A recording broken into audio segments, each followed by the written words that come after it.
అందరికీ నమస్కారం. ఓం శ్రీ మాత్రే నమః. ఈ పనులు ఎక్కువగా చేస్తే తొందరగా చనిపోతారు. ఈ పనులు ఎక్కువగా చేయడం వల్ల ఆయుష్ తగ్గుతుంది, తొందరగా చనిపోతారు. కాబట్టి ఆ పనులు ఏంటో ఇప్పుడు మనం తెలుసుకుందాం. చాలామంది మాంసం తినేటప్పుడు అందులో నిమ్మకాయలను పిండుకుంటారు. దానివల్ల గ్యాస్ట్రిక్ సమస్యలు వస్తాయి. కాబట్టి అలా అస్సలు చేయకండి. నూడిల్స్, సమోసాలు ఎక్కువగా తినకూడదు. ఎక్కువగా తినడం వల్ల జీర్ణ సమస్యలు, గుండె సమస్యలు వచ్చే అవకాశం ఉంటుంది. కాబట్టి నూడిల్స్, సమోసాలు ఎక్కువగా తినకండి. పెరుగు తినడం వల్ల ఆరోగ్యానికి ఎంతో మంచిది. కానీ రాత్రిపూట పెరుగు అస్సలు తినకూడదు. రాత్రిపూట పెరుగు తింటే జీర్ణ వ్యవస్థ పాడవుతుంది. ఎన్నో అనారోగ్య సమస్యలు వస్తాయి. ఉప్పు ఎక్కువగా తినకూడదు. ఉప్పు ఎక్కువగా తినడం వల్ల కిడ్నీలో రాళ్ళు, గుండె జబ్బులు వచ్చే అవకాశం ఉంటుంది. కాబట్టి ఎక్కువగా తినకండి. స్నానం ఎక్కువసేపు చేయడం, టాయిలెట్ను ఆపుకోవడం, ఎక్కువసార్లు స్నానం చేయడం, వీటి వల్ల ఆరోగ్యం పాడవుతుంది. ఎన్నో అనారోగ్య సమస్యలు వస్తాయి. చర్మం మెత్తగా అవుతుంది. ముఖంలో కాంతి తగ్గిపోతుంది. బలహీనంగా అవుతారు. జ్ఞాపక శక్తి దెబ్బతింటుంది. కాబట్టి అలా అస్సలు చేయకండి. ఒక రోజుకి 2 సార్ల కంటే ఎక్కువగా స్నానం చేయకూడదు. అలాగే స్నానం 10 నిమిషాల కంటే ఎక్కువసేపు చేయకూడదు. పగటిపూట నిద్రపోవడం, అతిగా తినడం, రాత్రిపూట లేటుగా నిద్రపోవడం, వీటి వల్ల అనేక రోగాలు వస్తాయి. బద్ధకం ఎక్కువగా పెరుగుతుంది. కంటి చూపు తగ్గిపోతుంది. కాబట్టి అలా అస్సలు చేయకండి. మనిషికి నిద్ర తక్కువైనా ఎక్కువైనా అది ఆరోగ్యానికి ఎంతో ప్రమాదం. దానివల్ల ఒత్తిడి ఎక్కువగా పెరుగుతుంది. కళ్ళు చిన్నగా అవుతాయి. కాబట్టి మనిషికి కనీసం 6 లేదా 8 గంటల నిద్ర ఆరోగ్యానికి ఎంతో మంచిది. ప్రతి ఒక్కరూ ఉదయమే నిద్ర లేవాలి. తెల్లవారుజామున వచ్చే గాలి మనకు అనేక రోగాలను తగ్గిస్తుంది. కాబట్టి ప్రతి ఒక్కరూ ఉదయమే నిద్ర లేవడానికి ప్రయత్నించండి. ఉదయం లేటుగా నిద్ర లేచిన వారికి ఆయుష్ తగ్గుతుందని ఆయుర్వేద నిపుణులు చెబుతున్నారు. కాబట్టి ఉదయమే నిద్ర లేచి బయట గాలిని పీల్చుకోవడం వల్ల శ్వాసకు సంబంధించిన వ్యాధులన్నీ తగ్గిపోతాయి. ఆయుష్ పెరుగుతుంది. కాబట్టి ఉదయమే నిద్ర లేవండి. దానివల్ల ఆరోగ్యానికి ఎంతో మంచిది. అన్నం గబాగబా తినకూడదు. చాలామంది నిదానంగా నమిలి తినాలి. అలాగే నిలబడి నీళ్లు తాగకూడదు. నిలబడి నీళ్లు తాగితే అది గుండెపైన ప్రభావం చూపుతుంది. నిలబడి నీళ్లు తాగడం వల్ల కీళ్ళ నొప్పులు వస్తాయి. అలాగే అన్నం తిన్న వెంటనే స్నానం చేయకూడదు. దానివల్ల జీర్ణక్రియ దెబ్బతింటుంది. రక్త ప్రసరణ తగ్గుతుంది. కాబట్టి అలా అస్సలు చేయకండి. ఈ రోజుల్లో చాలామంది ఆడవారు నైటీలను పగటిపూట కూడా వేసుకుంటున్నారు. నైటీలు వేసుకోవడం వల్ల ఆడవారి శరీరం లావుగా అయ్యే అవకాశం ఉంటుంది. కాబట్టి పగటిపూట నైటీలు వేసుకోవడం మానేయండి. ఒకవేళ వేసుకున్నా రాత్రి వేసుకొని పొద్దున్నే తీసేయండి. అలాగే నైటీలు వేసుకొని ఇంట్లో పూజ చేయకూడదు. దానివల్ల మహాపాపం తగులుతుంది. కాబట్టి అలా అస్సలు చేయకండి. చాలామంది కోడిగుడ్లను కడగకుండా అలాగే ఉడకబెడతారు. అలా చేయడం చాలా తప్పు.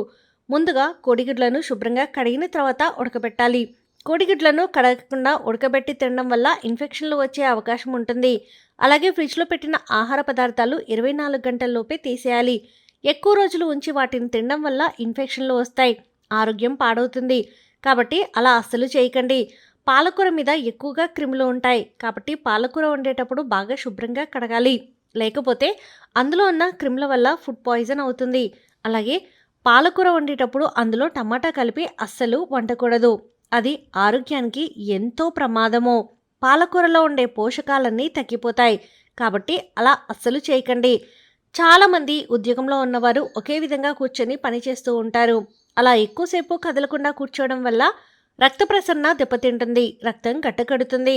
మోకాళ్ళ నొప్పులు, గుండె సమస్యలు వచ్చే అవకాశం ఉంటుంది. కాబట్టి గంటకు ఒకసారి లేచి అటు ఇటు తిరుగుతూ ఉండండి. దానివల్ల ఎటువంటి సమస్యలు రావు. మీ ఇంటి ముందుకి కాకి వచ్చి అరిస్తే మీ ఇంటికి బంధువులు వస్తారని అర్థం. కానీ చాలా కాకులు వచ్చి అరిస్తే అది శుభ సంకేతమని పండితులు చెబుతున్నారు. పొద్దున్నే మీ ఇంటి ముందు కాకి అరిస్తే మీ ఇంట్లో దేవతలు ఉన్నారని అర్థం. అలాగే మీ తలపైన కాకి వాలితే మీకు చెడు జరుగుతుందని అర్థం. ఒకవేళ మీ తలపైన కాకి వాలితే వెంటనే తలస్నానం చేసి మీ ఇష్టదైవాన్ని ప్రార్థించండి. విష్ణు పురాణం ప్రకారం కాకిని పూర్వీకులుగా భావిస్తారు. కాబట్టి మీ ఇంటి ముందుకు కాకి వస్తే దానికి ఆహారాన్ని పెట్టండి. దానివల్ల మీ జాతకంలో ఉన్న దోషాలన్నీ తొలగిపోతాయి. రాత్రిపూట గజ్జల శబ్దం వినిపిస్తే చాలామంది భయపడతారు. కానీ గజ్జల శబ్దం వినిపిస్తే అది శుభ సంకేతం. మీ ఇంట్లో లక్ష్మీదేవి తిరుగుతుందని అర్థం. అలాగే మీ ఇంట్లో దుష్టశక్తులు ఉంటే అర్ధరాత్రి పూట మీకు మెలకువ వస్తుంది.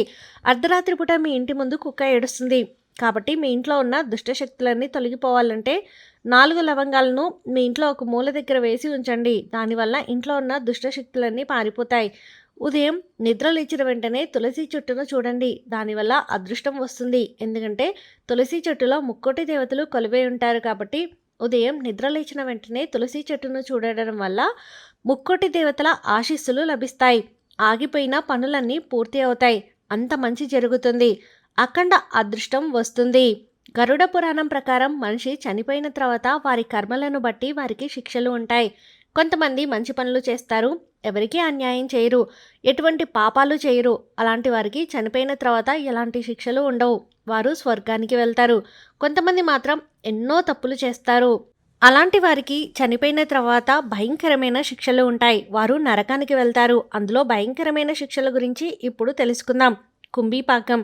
ఎవరైతే జంతువులను వేటాడి చంపుతారో అలాగే మూగజీవులను ఇబ్బంది పెడతారో అలాంటి వారికి కుంభీపాకం అనే శిక్షను విధిస్తారు. ఇది చాలా భయంకరంగా ఉంటుంది. బాగా కాలిన నూనెలో పడేసి చిత్రహింసలు పెడతారు. కాబట్టి బ్రతికున్నప్పుడు ఇలాంటి పనులు అస్సలు చేయకండి. అంధకూపం. ఎవరైతే తల్లిదండ్రులను బాధ పెడతారో అలాగే ఇతరులకు అన్యాయం చేస్తారో అలాంటి వారికి అంధకూపం అనే శిక్షను విధిస్తారు. ఇది చాలా భయంకరంగా ఉంటుంది. బాగా రక్తం వచ్చేదాకా కొడుతూ ఉంటారు. కాబట్టి బ్రతికున్నప్పుడు ఇలాంటి పనులు అస్సలు చేయకండి. తర్వాతది క్రిమి భోజనం. ఎవరైతే అబద్ధాలు ఎక్కువగా మాట్లాడుతారో అలాగే ఇతరుల సంపాదన దోచుకుంటారో అలాంటి వారికి క్రిమి భోజనం అనే శిక్షను విధిస్తారు. ఇది చాలా భయంకరంగా ఉంటుంది. పాములు, తేలులు ఉన్న వాటిలో వీరిని పడేస్తారు. కాబట్టి బ్రతికున్నప్పుడు ఇలాంటి పనులు అస్సలు చేయకండి. వైశాసన నరకం. ఎవరైతే పరాయి స్త్రీలతో అక్రమ సంబంధం పెట్టుకుంటారో అలాగే వారి భార్యను బాధ పెడతారో అలాంటి వారికి వైశాసన నరకం అనే శిక్షను విధిస్తారు. ఇది చాలా భయంకరంగా ఉంటుంది. బాగా మండే మంటలో వీటిని పడేస్తారు. కాబట్టి బ్రతికున్నప్పుడు ఇలాంటి పనులు అస్సలు చేయకండి. కాలసూత్ర నరకం. ఎవరైతే విధవరాలతో అక్రమ సంబంధం పెట్టుకుంటారో అలాగే మిత్రుని భార్యతో అక్రమ సంబంధం పెట్టుకుంటారో అలాంటి వారికి కాలసూత్ర నరకం అనే శిక్షను విధిస్తారు.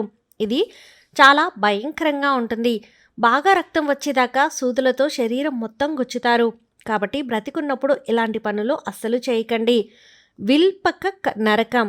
ఎవరైతే బంగారం దొంగతనం చేస్తారో అలాగే డబ్బు దొంగతనం చేస్తారో అలాంటి వారికి విల్పక నరకం అనే శిక్షను విధిస్తారు. ఇది చాలా భయంకరంగా ఉంటుంది. శరీరం మొత్తం ముక్కలు ముక్కలుగా నరుకుతారు. కాబట్టి బ్రతికున్నప్పుడు ఇలాంటి పనులు అస్సలు చేయకండి. ఈ వీడియో మీకు నచ్చితే ప్లీజ్ లైక్ చేయండి. మరికొంతమందికి వీడియోని షేర్ చేయండి. ఫస్ట్ టైం ఛానల్ని చూసిన వారు సబ్స్క్రైబ్ చేసుకుని పక్కనే ఉన్న బెల్ ఐకాన్ని క్లిక్ చేయండి. సర్వే జన సుఖినో భవంతు.